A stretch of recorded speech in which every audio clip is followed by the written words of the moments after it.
Hello and welcome to Inside Ethiopia Tube. Today we will see Dictators that never last long. Stay tuned. The whole world came to learn that on October 20th, 2011, Libyan-led President Muammar Gaddafi has been dragged from a drain pipe, tortured and killed.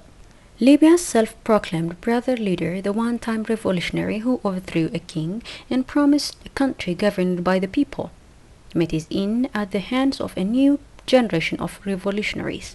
Libyans seeking an end to Gaddafi's often brutal 42-year rule.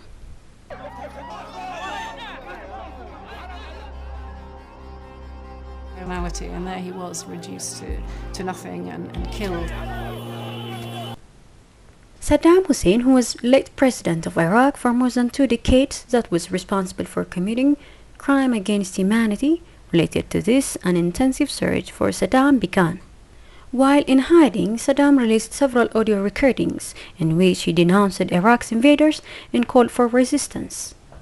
Finally, on December 13, 2003, Saddam was found hiding in a small underground bunker near a farmhouse. On November 5, 2006, Saddam was found guilty and sentenced to death.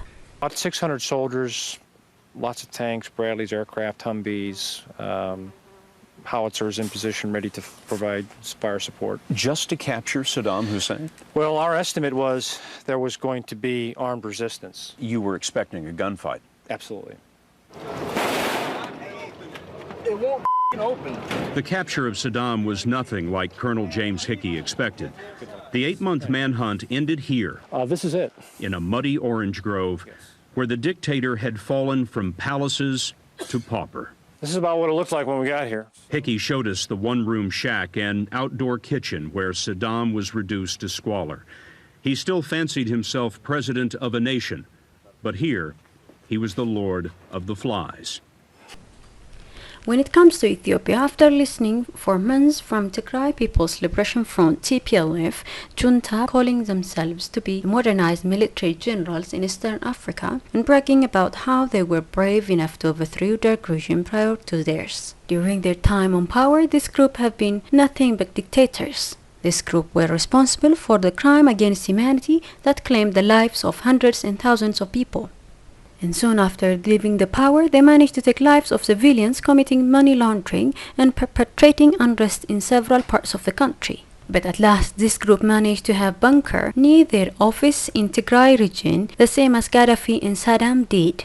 Now the bottom line is, dictators all over always bragged, but at last came to an end in a bad shape, which is to be found in a bunker like a mouse, truly far away from their luxury lifestyle.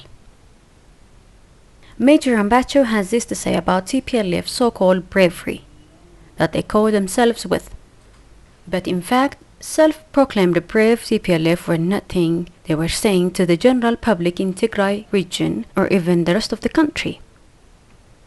ጸረ ህዝቦች መጨረሻ ላይ ብለው እንደ አይጥ ከማንጭዋ ጉድጓድ ምሰው ማምለጫቸውን ነው የሚያገዘጋጁት። ያው ከሳዳም ሁሴን የምንማረው በታሪክ ጉድጓድ ውስጥ ነው የተገኘ።